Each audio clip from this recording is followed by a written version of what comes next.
nemi to nu mo to pi bono ye pe ado e to me we to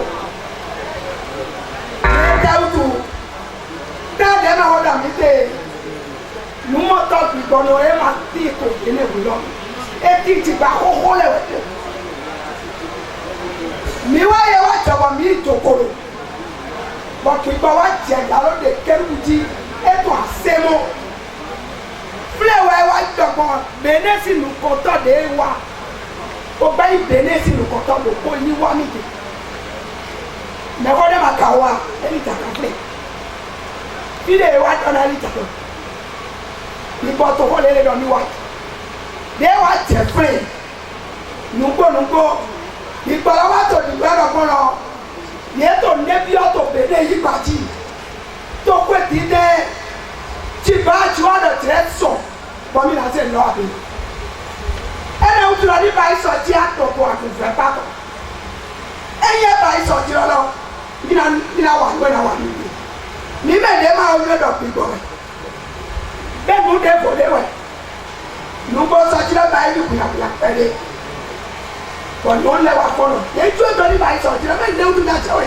ká tó pa lọ yẹn ní gbọ́ ní báyìí wọ́n tọ̀ nùgbọ́ fílẹ̀ sọ̀ tí wọ́n bẹ́ẹ̀ tẹ̀ ní wọ́n ẹ̀ bá yà tọ̀ wọ́n ẹ̀ tẹ̀ tí àwọn tọ̀ tí àwọn ẹ̀rọ gbọ́dọ̀ o ẹ wá mọ́dọ̀ mi dé ẹ wá lẹ́sùn wíyẹn ní káwá jẹ kọ́nu kúrò bọ́ ìbá wa dé mẹ́pẹ̀tọ́ kan lé tí yẹn ni yẹn dẹ́gbọ́ dé fi yẹ tọ̀ àná nù wọ́n náà sẹ́yìn náà sẹ́wọ́n ló kọ̀ ọ̀dọ̀ mi wọ́n bá mi ọ́ mẹ́rin ìwé àmì ìwé lẹ̀ ẹnu sẹ́ mi lẹ́ kó àyè tó ẹ̀kọ́ lù wọ́n mi tún lẹ́nu tó ẹ̀rọ àdọ̀ yìí wá sí ẹ̀ lọ́nù lẹ́nu wá ní ẹ̀rọ náà sọ wá mi.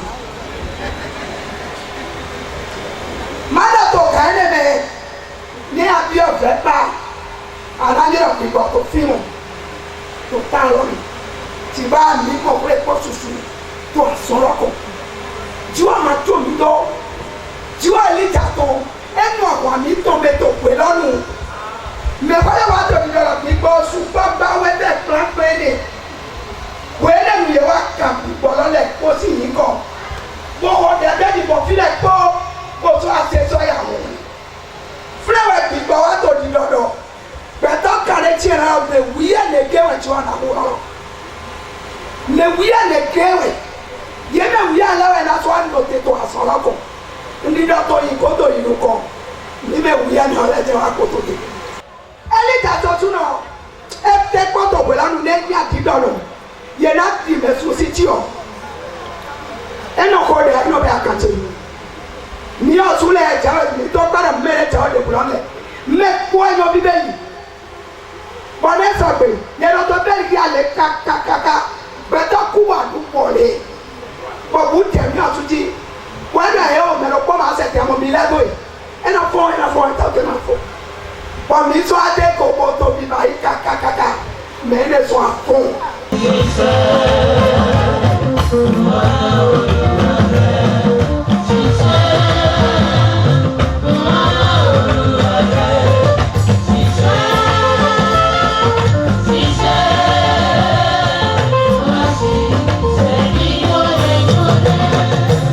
Digo, tina auto, tina ouvi, por orang bolwe. Esse problema, bom é te fazer, o nosso mundo é o bicho. Okono elo kinto ai ba ko gigo eto leko. Ai ho ko he no ne leko. Dai se dele boda ido kuleji. Boze dele boda ido toleji. Mena na ha oso kuno to. Abi mena no te to te iwe to me. Yo ai ba no iwe ha iwe.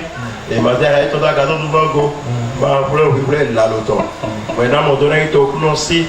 Ko do ko son ji ko ye ko vengato e to to si. E ho do ito ki cambia to esi leto. Eto lukunda kwetu jinamo shiboye mwita koptore Mizeta mitodo agami hongo eli Misha izaka homano kodo eli Hawa goto nibia hogewa Meno ya hongi goto Okuro hona asuka Okuro asuka ta wanuko Mizeta mitodo agami hongo eli Misha izaka homano kodo eli Hawa goto nibia hogewa Ose vide mloma satan Eu acho que será e não encontrei, e encontrei tudo, possibilidade.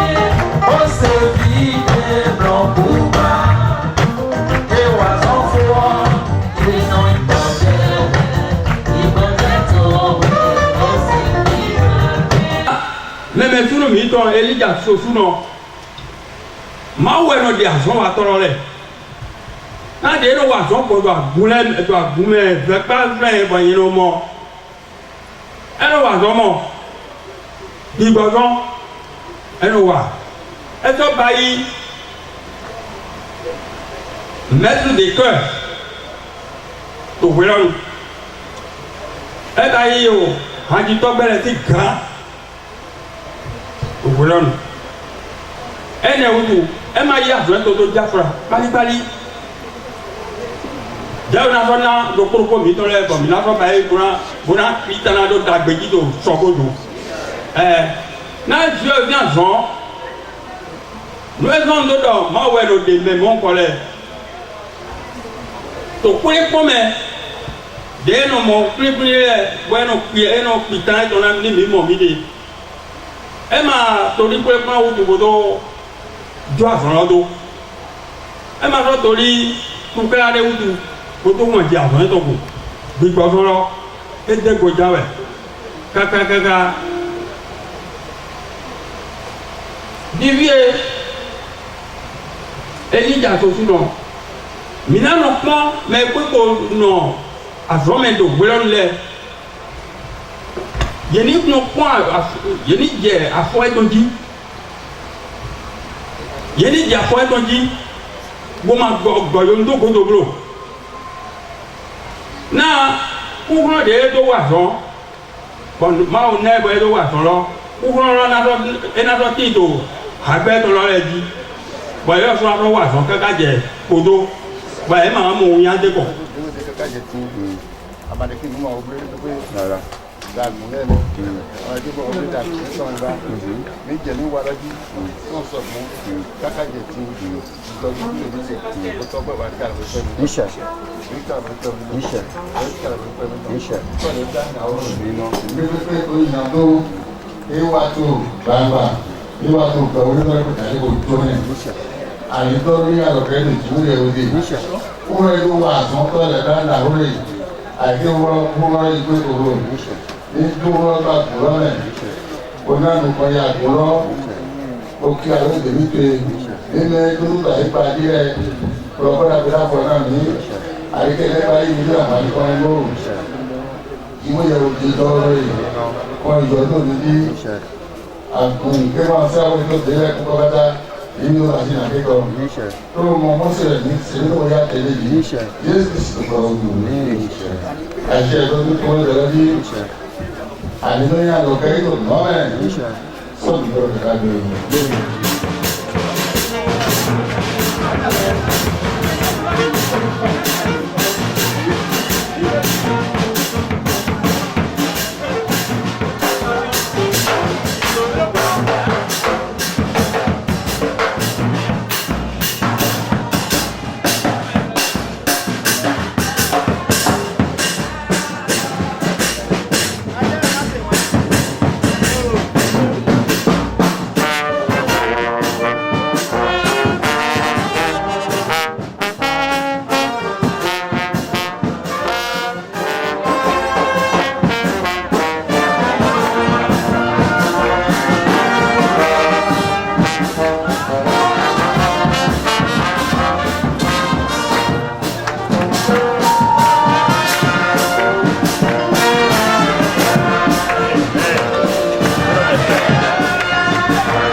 ayé búburú yìí.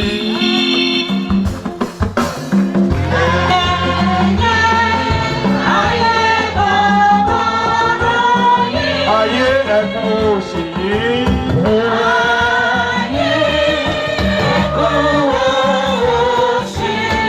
Ibi rere kan wà.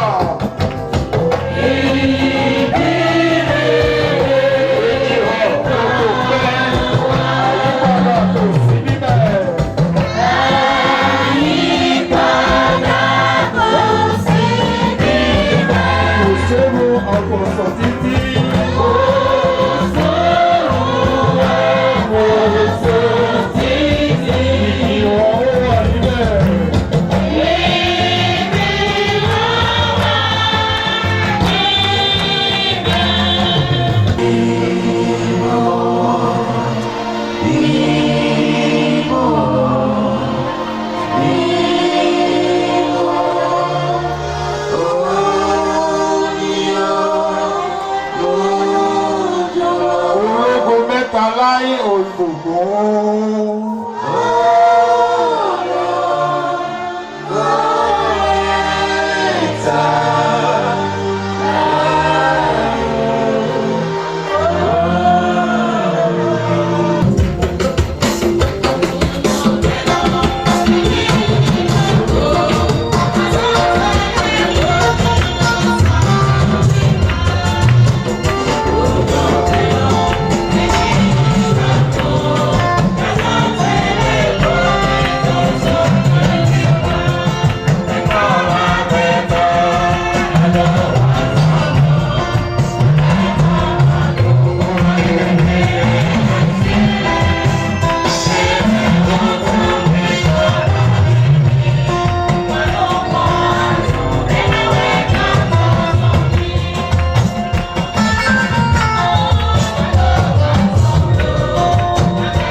Mi to no le basi mi yo mi to mi ne di pere o. Abo mi do na nyo e. O jibo yewe. To wanye to da home. To lebla de to me to jomio to me. E dagbe to akpajire de to me.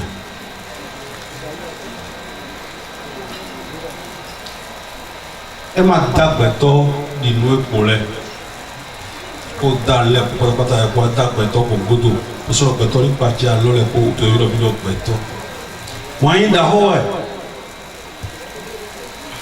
e do apajire mi de to me mi ta bi te won yin da ho de jo do na gbeto me de so modo igbe na Jesu lo ni wa o Jesu wa na nye po ye ko si vulegan Jesu wana ni eku epo si vulegan ten ko Jesu hen wana we vulegan ten ko hen wana susu mito mino vulegan abasaton mano jijo awani ma pe jeblo kentori ma du jeblo ma do ko ma ba ko ma homoto Regardez mes colontinés. Regardez la holocati pour débuter mon couple. Ni à coup, si godolo, on les gagne de taout pour Jésus. Nato me da holopo hiami. Que dia na jiwo ya osi aso Mose et des Israéliens sont quand ils m'ont venu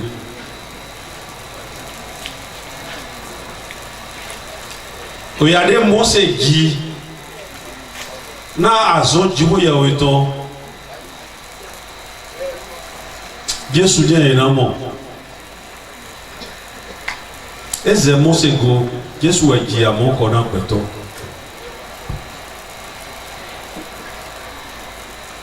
o yatewe kubo Israel vile madona Mose tuklate ko e madoe shiba azonde sin bego yi to Dieu nouveau e wa solo yeti kaka wa nyina do Israël vile to tukla eto me yeti ka bo wa nyina do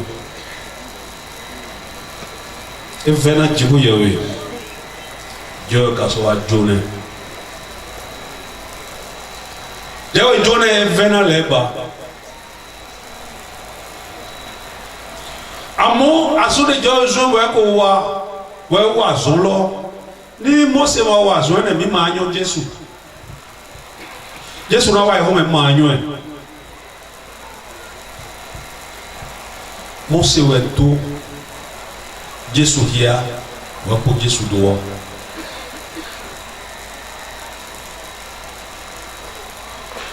e wa zo to lo pipe me e fibi na joyo le do e plan to we me mase de Mose ku jipo ya we oswa di kio eto jipo ya we oswa di Mose sin kio ya we gante mi se monako imando e jipo ya gamu ino jio yo oswa di kio eto mi ko we Deutéronome tonami Deutéronome 34, 5, 7. 5 à 7. Momo se devi oku no lo ton kudo to fine. To ai ba mo abiton lo ti. Kene bi oku oku no lo ton lo. E wo so di do agbado lo me. To ai ba mo abiton lo ti. Panu kon beti peoli. Shigba mede manyo nude gbon. Oyo pe eton ton dali. Je egbe egba. Somi. Mose bosanyi okwe kanton meho wenwene ku nukwe toma suzingba mokukwe toma sanyi depoba. Merci. Merci. Moïse, serviteur de l'Éternel, mourut là, dans le pays de Moab, selon l'ordre de l'Éternel. Et l'Éternel l'enterra dans la vallée. L'Éternel l'enterra dans la vallée, au pays de Moab, vis-à-vis de Beth-Péor. Personne n'a connu son sépulcre jusqu'à ce jour. Dieu n'a voulu Jésus Christ n'a d'autre regard. Oh, tout à l'heure, Daniel te doit me faire quoi ouéti. Mais dès la fin na grigo mado kodo yeyi. Bon mais dès la fin na unia mado kodo faire quoi ouélé ne. E mendo. Le kodo a ouélé ko na jo. Mais wa nyirale na fonso ku wedida ton. Fonso ku wenu, hein? Mais là ko ma je wedida nous connaît. Et on demande Jésus stado. Et ni ma pacha yeblo. Et on demande pacha medele. Mose. Dem ni do point to Fiji. Et là non te do wedida nous ko ni yeko yeko. Hello, ni do kwami. Ni era sa lo peti. Wa ro me ko wedida nous ko. Mose na no te wedida nous ko yeko. Ano Mose ne ko wason joto o jo su tongele kan o ye izewa o je fa fo so kuzangbe e aso afon gbe na so atoko yen ko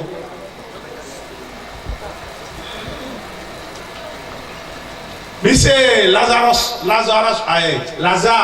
agadanu lo kodo adokunopo de Lazare ku fidei Oto Abraham sia eta ke mano te ko wenda ko ito Abraham sia kon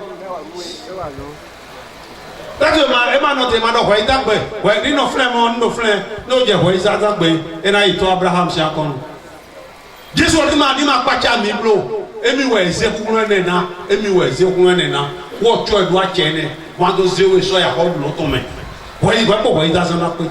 Et là, il m'a pas qu'à miblo, moi et baïdo, et mi lève, et là, mi lève, baïdo, c'est à tirer dans l'homme maintenant. Et mi lève, baïdo, c'est à tirer dans l'homme maintenant. Alors, et donc, wa mon dit, moi, Jésus doit être, mais pour dire, on nous tombe. Hein? Non, Jésus doit, et mi ko, et mi ko oula, on nous tombe là, non? Hein? Quand faut quoi, oui, dit, il est là, on a, Babado Kodo, mais pour les enfants, il a deux billes au Jésus doit. À Claude, à Claude, il y a eu combien de mains, tout baisant tes mains, tout noir tes mains. Voilà des exemples. Mais toi, il m'en flingue. Mais Emmanuel, et Ouasson. Tout mieux que toi, c'est le commun. Et Ouasson, Dieu, et toi. Et quoi voir? N'a pas que ça pour toi.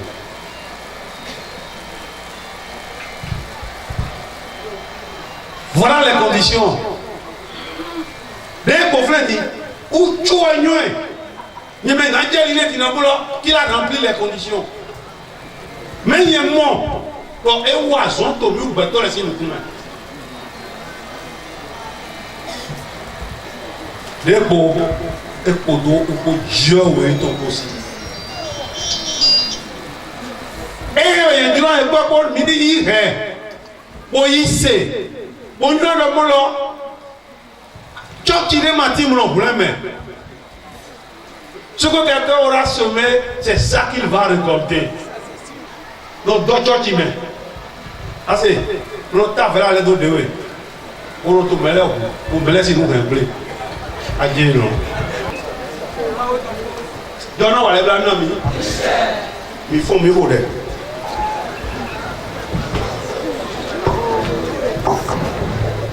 Je vois qu'il y a eu autant de vie,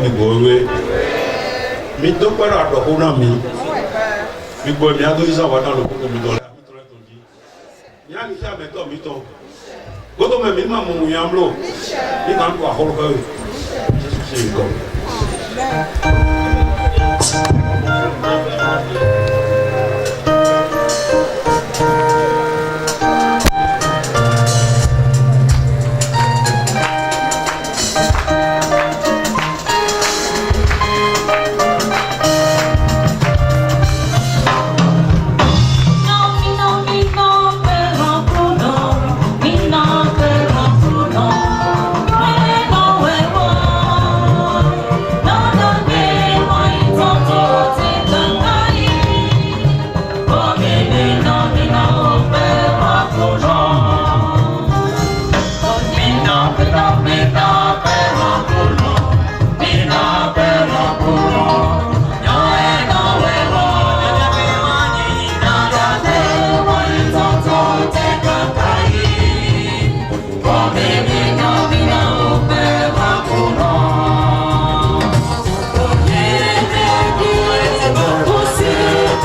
Discours d'un petit-fils. Vous et moi sommes d'accord qu'un seul événement nous rassemble en ce moment. L'enterrement d'un grand homme, son nom Elijah, il s'appelle. Amis, connaissances, devanciers et parents pour beaucoup d'entre vous. Mais un très cher grand-père pour nous qui sommes ses petits-enfants. N'ayant pas la prétention de dire tout ce qu'il est et tout ce qu'il a fait pour nous, nous voudrions nous rappeler quelques moments forts que nous connaissons de lui. Dans les années 90, où je n'avais qu'une petite connaissance des choses, je pouvais discerner qu'il était un remède que le Seigneur Jésus utilisait pour les nombreuses maladies que je traînais. À chaque manifestation de fièvre, on m'appliquait l'huile d'olive que la plupart appellent Lolo. Je constatais alors que c'est de cet homme que j'appelle grand-papa que venait cette huile qu'on me passait sur tout le corps et qui me donnait satisfaction. C'est ainsi pour la première fois le concept grand-papa Lolono est né. Lolono pour signifier celui qui fabrique l'huile d'olive. À côté de cela, il avait la capacité de mélanger les éléments de diverses natures afin d'aboutir à des produits finis dont l'encens, communément appelé Touareg. Il a beaucoup œuvré pour l'avenir des milliers de personnes, commençant par nos parents jusqu'aux fidèles de l'église des chérubins séraphins, en passant par nous, ses petits-enfants.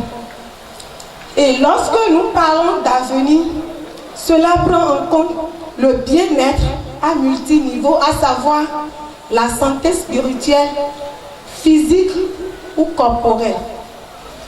Il implorait Dieu à travers le Seigneur Jésus-Christ pour la délivrance de toute personne possédée par les démons. Le Seigneur l'a puissamment utilisé pour guérir plusieurs cas de maladies graves, dites incurables. Il a été un canal par lequel le Seigneur Jésus-Christ a redonné espoir à plusieurs sans espoir. Son désir ardent a toujours été de voir tout homme prospérer. À tous égards, à l'instar des prières de l'apôtre Jean à Gaius, selon le 3e livre de Jean, en son chapitre 1er. C'est aussi l'occasion de reconnaître que notre très cher grand-papa avait une grâce particulière que plusieurs devanciers de l'église des chérubins et séraphins n'avaient pas.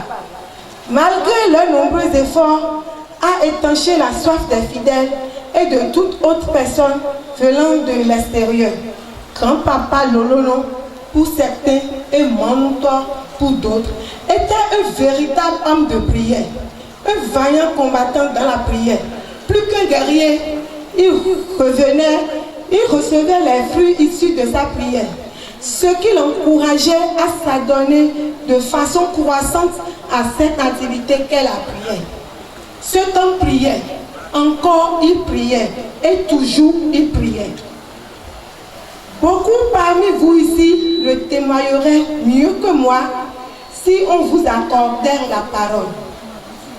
La liste est longue, et vraiment longue. On ne pourrait jamais en finir. Pépé, tu n'es plus parmi nous. Et nous croyons que le Seigneur t'a rappelé, car tu es mort de la mort des justes. Nous regrettons absolument ton absence éternelle au milieu de nous qui sommes toujours sur la tête des vivants. Tu restes gravé sur la table de nos cœurs. Toutes choses concourent au bien de ceux qui aiment Dieu. Dit-on, nous prions et nous réclamons la grâce de Dieu pour mener une vie pieuse, conforme à la volonté de Dieu, comme tu nous l'as toujours conseillé de ton vivant. Au nom de Jésus-Christ. Amen.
Bàbá mi, bàbá tó mọ lọ́rùn.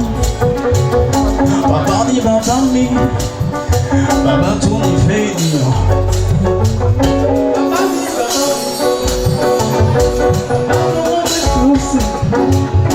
Bàbá mi, bàbá tó tọ́jú ọmọ.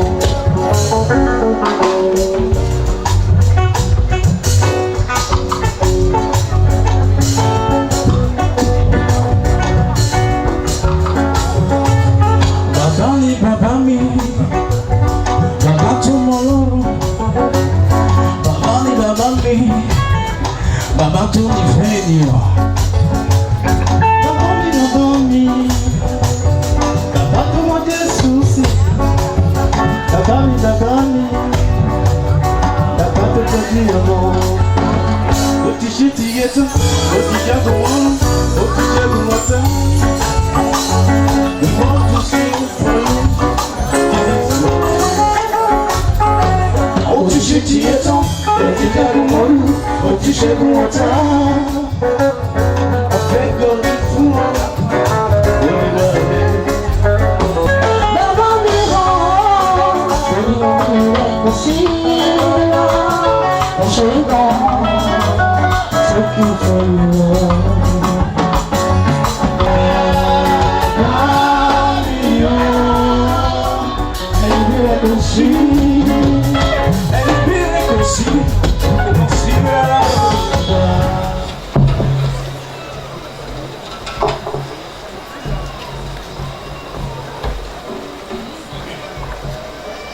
Excellence, Monsieur le maire de la commune d'Adiara, Son Excellence, Luis Baba Aladoura Emmanuel Koupa, Son Excellence, Super Apôtre Général Adebiaye Omokono, Révérend Pasteur, distingués frères et sœurs en Christ, chers parents, oncles, tantes, cousins, cousines, chers frères.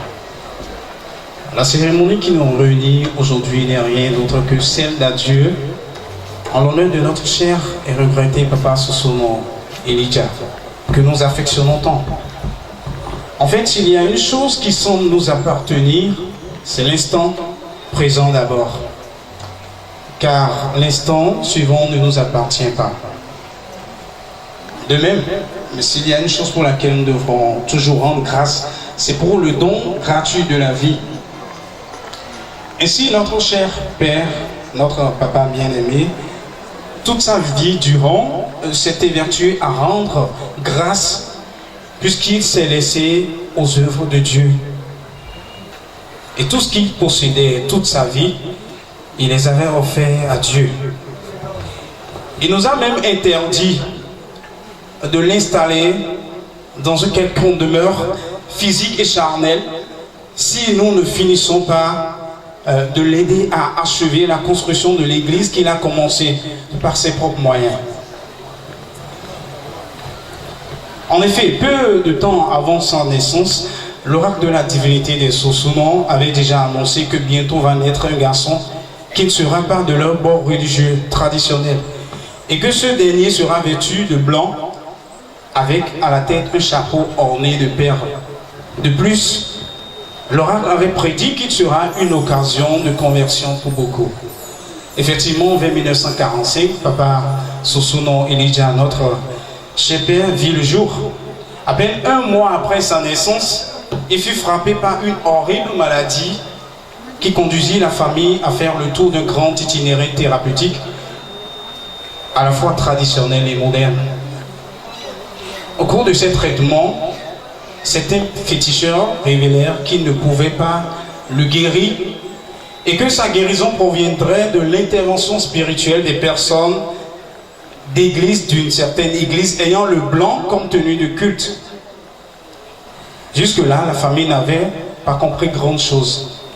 On l'avait conduit chez nos frères de l'église du christianisme céleste qui, après un temps, finirent par nous révéler la même chose. Par leur révéler, la même chose. On finit finalement par le ramener chez eux, à l'église Rondoto. C'est alors que le carme revient, et Rondomé à Rondoto, le carme revient finalement ce qui était une surprise. Il y passa un moment, et ceci après de longues prières. Ses frères ont déclaré ce qui suit. Nous avons vu l'enfant sur une autre rive dans un autre pays. Les méditations et les prières ont permis de les situer que c'était le Nigeria. En réalité, il lui a été révélé que pour la survie de l'enfant, il devrait quitter son milieu et s'isoler pour un temps. Du coup, il fut envoyé là-bas et il y passa toute son enfance jusqu'à l'obtention de son certificat, d'études primaires. Et cela s'est passé à l'école primaire méthodiste School Equal Government en 1960. Dieu l'aidant, il revint chez sa grande sœur mariée, en feu papa Couton, celui par qui l'église des chérubins Séraphins a vu le jour au Bénin. Celui-ci le garda comme son propre fils et l'inscrivit à Cadas, un centre de formation professionnelle où il a appris la dactylographie. Très sérieux et dévoué au travail, aux cheveux de son beau-frère et tuteur à l'époque. Il fut admiré par un certain papa Hunkanri dans le temps, un monsieur qui s'occupait et qui vendait des parcelles à l'époque avec toute son équipe de géomètres. Là, il était chargé de dactylographier. De dactylographier, bien entendu, les conventions de parcelles. Toujours chanceux, il réussit un concours à l'époque, chanceux, mais pas vraiment, mais on dirait plutôt avec la grâce de Dieu. Il réussit un concours à l'époque et il trouva place à l'ambassade du Nigeria. Malheureusement, son passage là-bas fut de courte durée, puisqu'il se heurta après aux problèmes de santé. Les séances de prière faites pour lui ont révélé que ce lieu n'était pas le sien. Papa abandonna donc le travail et revint encore au service, le travail à cet endroit bien sûr, et revint encore au service de papa Hunkanri pendant des années jusqu'en 1980 à Porto Novo, où d'autres révélations furent annoncées qu'il devra quitter les services du monde pour plus se consacrer aux œuvres de l'esprit. C'est ainsi qu'il commença à se retirer progressivement du monde professionnel. Il occupa par la suite plusieurs postes au sein de l'église et devint secrétaire même de Papa Finon sur la paroisse Vega. Un grand dans la foi. Chaque fois, il se réunissait pour prier avec plusieurs dévanciers charismatiques. Dieu étant amour et tout-puissant, il se laissa guider humblement. Nous étions alors en 1995 par là, où cette fois-ci, ils étaient plusieurs rassemblés pour une prière particulière. Lorsqu'une révélation l'autorisa à s'isoler et à créer son église, ce qu'il fit à Tamé, à Ligo, dans le courant du mois de novembre. Dès lors, il se dévoua jusqu'au 27 novembre 2018. Par grâce, ce jour était le jour d'anniversaire du décès de son père spirituel, son tuteur, son beau-frère, Papa Couton Moïse. Alors c'était donc ce jour, il a rendu l'âme, il rendit l'âme ce jour à table, après qu'il ait commencé par manger. Il n'avait pas de problème particulier en ce qui concerne sa santé. Papa était bien, on a fait des contrôles, tout allait bien 3 semaines avant ce jour. Donc il était simplement en train de manger quand notre mère est allée le retrouver assis. Il était assis, il était à table. Il était toujours assis, il n'était pas tombé, il était en pleine forme. On croyait même qu'il était en train de dormir. Mais les minutes ont passé, on a su que papa est parti. Le Seigneur, lui, a donc témoigner tout son amour jusqu'au soir. Qu'il en soit ainsi pour chacun de vous. Amen.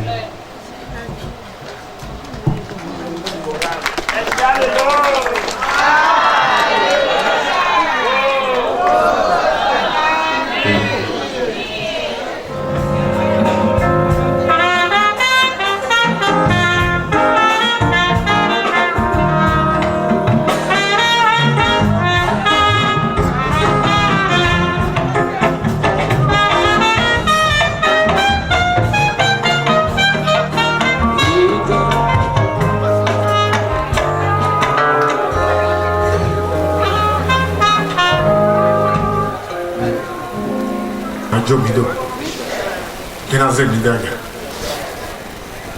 Écoutez, non, rien ce soir dans l'air. Mais va faire la peau, non, demi. Ok, ma ansou, tu as ton enami. Nous, au Canada, tu as clément. Dès yon se souvient, vous êtes en péril, non? Ah, on est à Yuenti. Ah, on est à Yuenti. Il y a un bon coulé, au bon coulé. To gbèrò pọ̀ ọ̀mí tó kó dédọ̀ òkè ẹ̀mí fẹ́ ọ̀mẹ́lọ́gà tó okòrí tó kí ẹ̀mí dìbò sọ́tò kó dọ̀ tó àjíjí mẹ́rin ogun kúlẹ̀ dọ̀ náà mẹ́rin tó kó dọ̀ lọ́dọ̀ dẹ́dẹ́ mẹ́rin ahó dẹ́dẹ́ mẹ́rin ahó dọ̀ gbogbo ẹdí èyí dìdó yìí mẹ́ẹ̀dá gbogbo ẹ̀dọ́ náà ma wáyé gbé mọ̀ ṣoṣo mọ́lẹ̀ débi fó ó ẹ̀ wáyé rẹ̀ lọ fi ètò ẹ̀jẹ̀ ẹ̀rọ bẹ̀rẹ̀ èèyàn tó náà fi ètò ẹ̀mí ọdún connaissance mi lórí ìbẹ̀rẹ̀ bọ̀mí lẹ́sùn lọ́fí hàrẹ́ tọ̀wé nínú mo sọ̀rọ̀ bàmí di rẹ̀ kú ndọ̀ndọ̀ tí ó yẹ wẹ̀ dẹ́jọ́ máa wọ́n wẹ́n bá sí ìwé tó lẹ́ kóró dèbí ẹ̀yẹ tá àwọn ènìyàn ló àgùdọ̀ dán bá wọ́n gbígbọ́ wá àdìdọ̀ ẹ̀ dún àgùdọ̀ bẹ̀rẹ̀ wọ́n sì àgùdọ̀ bẹ̀rẹ̀ bọ́nà bá nàkànnà báyìí bọ̀ ndọ̀ nọ̀fí rẹ̀ kótó àkàtà pété fúrẹ́ẹ̀tì ńwá bàmà ndọ̀tọ̀ àyípadì lámàtà dún àgùn àyè. Era mina dinami. Dewa di ayi gbalo. Onwa osu aha. Babo ko pere bona mai buwa wa yi pere ko jona yi. De na wala ko walo. Wa yi gbalo ji. Wa yi wa di do mi do mo. Sira fo si mere. Wa kwa yi gbalo do fi won. Do sira fo si mi. Do na. Ebi do ayi ba bi ayi ba mi tome mo wai mo mesa ayi ba na mi ni iro ayo emi le masa ayi ba na sera fo ni me mi do sisi ra jo àwọn agun ni do friend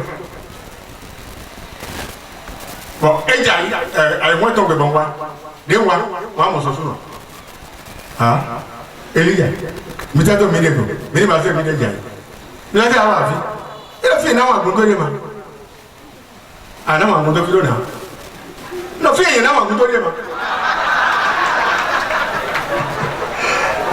John ko da so eto mi na ndo ma o bo wa yi donc di ko de yi do da yi to fi to ko le men do bi bo de ayi gbade na so suno bo yi na si akodeji e ta ni o ko ne se suno to so ma to awuya to wa so ma so to de yen do ma bo ya wi ba yi to fun o ye ma yo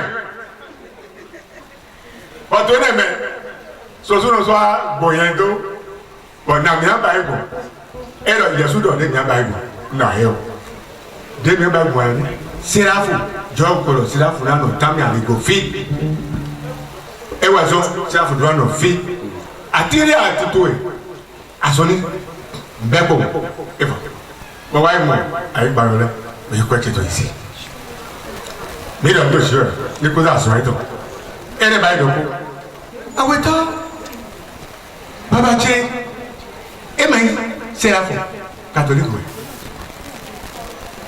emo yɔ gbabi rɛ yẹn ma yẹn lọ àwọn yẹn nọ bọ̀dọ̀ wá dé ìgbọ́dọ̀ fún mi yọ lọ ma jìbì bẹ̀rẹ̀ kó jọ̀ ń ta àwọn ẹni pọ̀ ẹ ma yọ fi yẹn lọ bàjẹ́ yẹ mọ̀ kó bẹ̀ ní fẹ́ jẹ kó ẹ tẹ́ jọ ẹ rẹ̀ bí a kó mi kò hẹ̀ yọ̀n tọ̀gbọ́dọ̀ yọ̀n pẹ̀lú tọ̀gbọ́dọ̀ àwòrán fún bàbá bí a sọ hẹ́ yẹ sọ́n ẹ yà yọ̀n pẹ̀lú ìdè mọ̀ bọ̀dọ̀ tó pẹ̀lú yàtọ̀ ma sọ ǹdẹ́ǹdẹ́ ẹ tà ẹ̀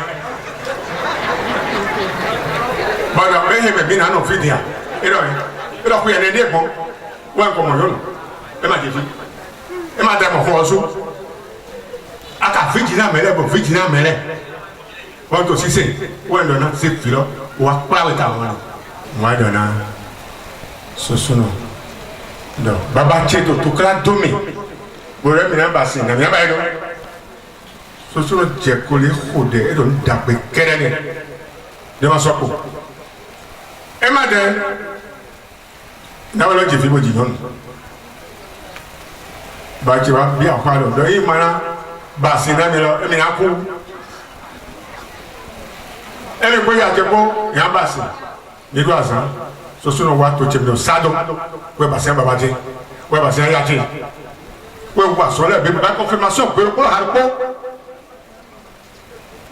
wẹ nílẹ bí wá yìí ẹmẹ inú ẹjọ mi tó na ń tó tì wẹ yẹwẹ ní àsọjáwò dé wà mọ blabla tiɛmɛ mɛ ta yi n'o fiyɛ mɔ o fiyɛ tɔ la fɔ da yi dɔ repose en paix n'e ma repose en paix bɛ mi yɛrɛ mi ma do ale de parce qu'il a souffert e jia pa tɔtɔ mɛ yi ani ko fɛ e tɛ kɔmajɔ e na yɔrɔ min tɛ fɔ yɛrɛ sangbɛtɔ yɛrɛ mi ja ololɛ yɛrɛ mi ja oludi yɛrɛ mi ja ndo di jana mẹ kabẹ wọ fi àtẹtẹ wa nasọ wa nyamina bá yẹ dọ wa mi náà dégò tó fi ká ndo si wẹ yẹ náà sọ ètò lẹ kó ẹ yọ fúfú ayé náà wá fi náà dọ fi ẹ náà wá pété bi ẹ náà dọ pété bi wa mi náà tó yí dọ mi ní lẹmẹ lọ fúfú ayé màná dọ yí tẹmẹ èyí dọ tsẹjú àtọ ẹ nàmi mẹ náà jì hàn dé dọ. Eu mọ Jésù èdè. Báyìí ọmọ yìí wá ẹ máa bọ́ wọn bá mi. Àmọ́ yẹn tọ́ náà dùn. Eu mọ Jésù èdè àìhàn yàtì lọ wẹ̀ yẹn wẹ̀ bò. Ní àná ẹni yìí ẹ ò tẹ́ gbọ́ ètò wẹ̀ pé ìjà wà wà.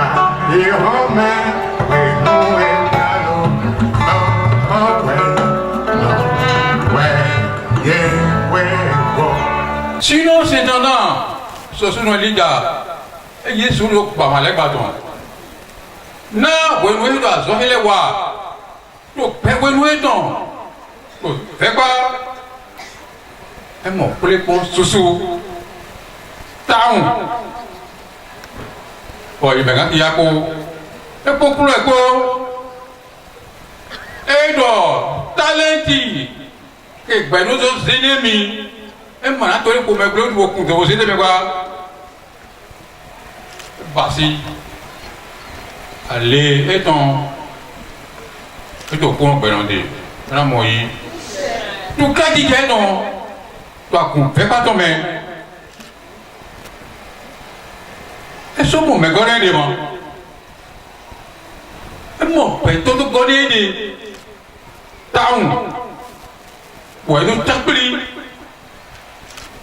no mo to be to so hay takpli mi se devient kande no ku do ko ba e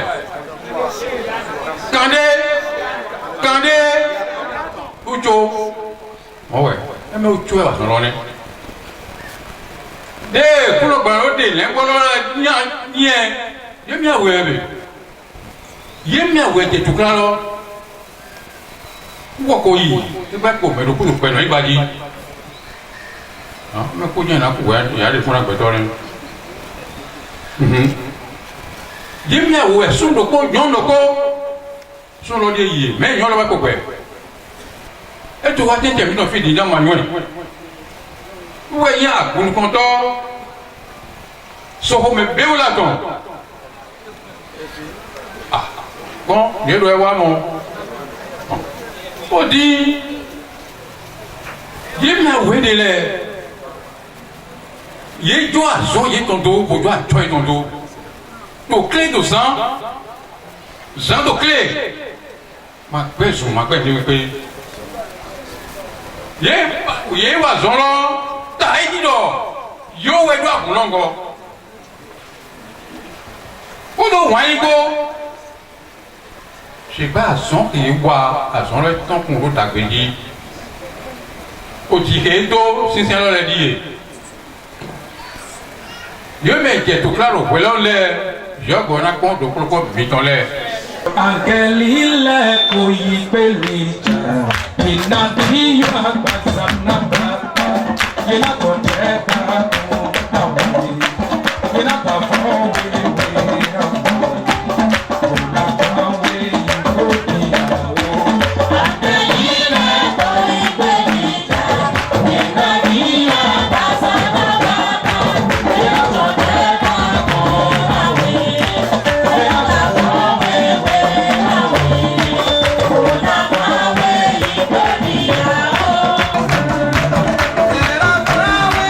What?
que les là nous y a mis de blo.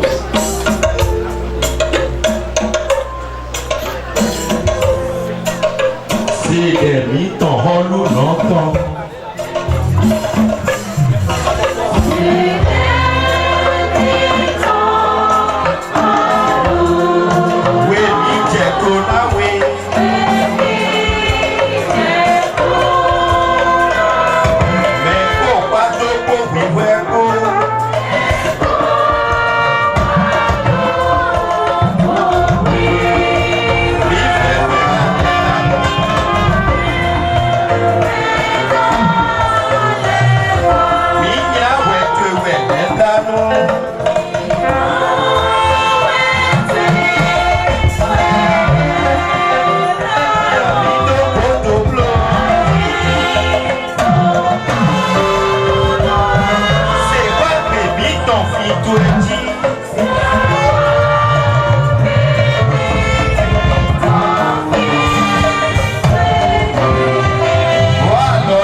Sur le temps temps sur ce nom déjà. Pour que là tu es d'accord comme ça pour ton main. Pour toi son qui a voilà pour une histoire qui a fait tirer autant nous comme. Yo comme ça dans ton l'air ni kala yi we. Ani comment tu toi là monsieur nous comme. Au point ton ni pas voir ton en couleur. Ni pas voilà pour que ton je vais m'adapter tout ce qu'on met ton temps. Moina ototon, kono poti kwa wepoton, ni koda kosa kokoloti. We azana pe ki de Jésus Christ fonson yo apoye mo ni fondo. Torí ko Jésus Christ to men. Nise. Alléluia ton. Alléluia. Hosanna.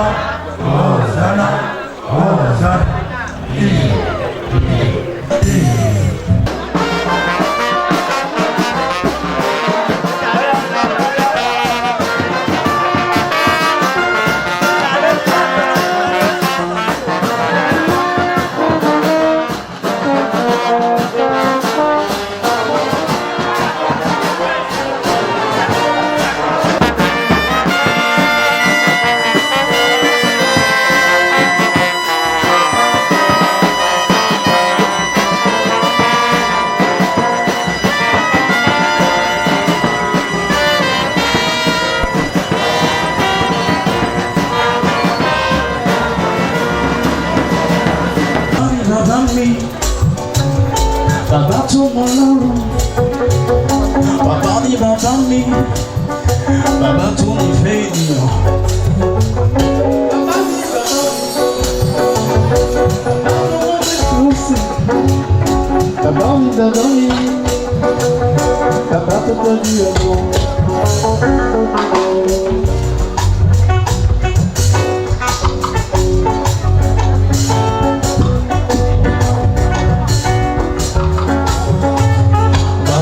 Bàbá mi, bàbá tó mọ lọ́rùn, bàbá ni bàbá mi, bàbá tó nífẹ̀ẹ́ ènìyàn.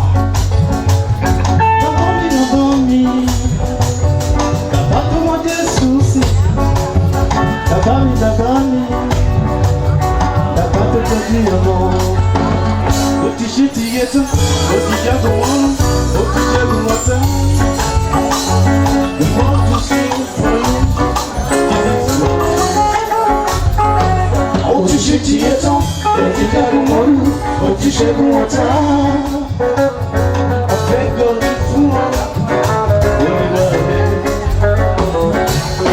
Bàbá mi wọ̀ ọ́, ènìyàn mi ò rẹ̀ kò sí.